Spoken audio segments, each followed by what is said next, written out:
Good morning. These are your BYU-Idaho radio morning headlines for April 22nd, 2026. Thanks for listening. I'm Alex Batman. The new Nauvoo Visitor Center of the Church of Jesus Christ of Latter-day Saints officially has a date set for its dedication. The dedication, led by Elder Garrett W. Gong of the Quorum of the 12 Apostles, will take place Saturday, June 27th in Nauvoo, Illinois.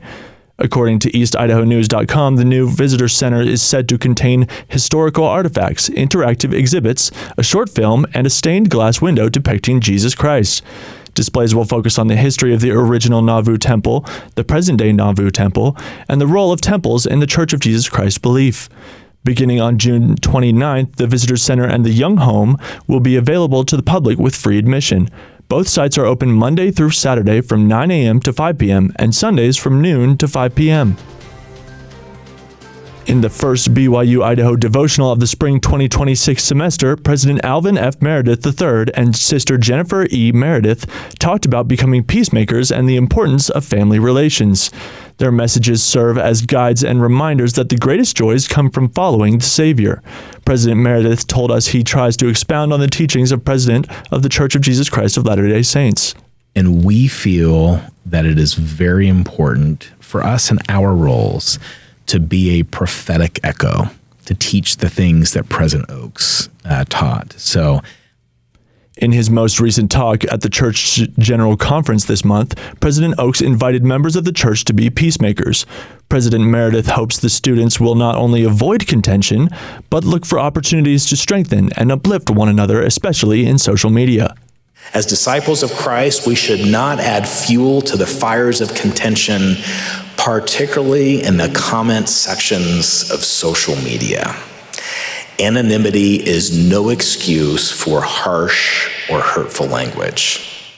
Sister Jennifer E. Meredith focused her message on building intentional families. She shared a family tradition of waking up their kids on the day of their baptisms to drive to the temple to see the sunrise.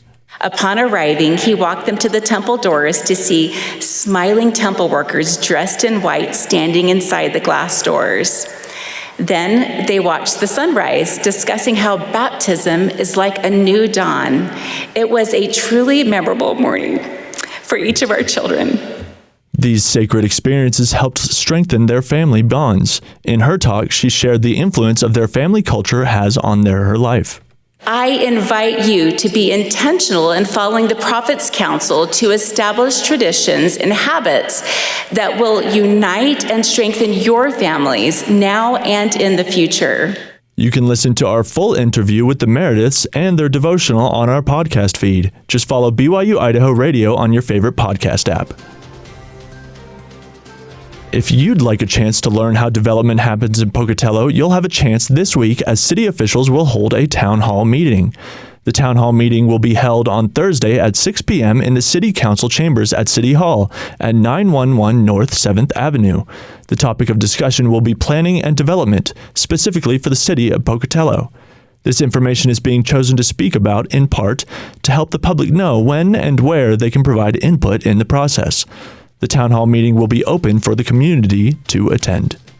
These have been your BYU-Idaho radio morning headlines for April 22nd, 2026. Thanks for tuning in.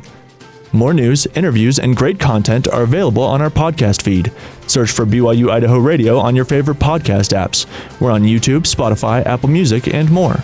You can also ask your smart speakers to play KBYI 94.3 FM. This is BYU-Idaho Radio, and I'm Alex Batman.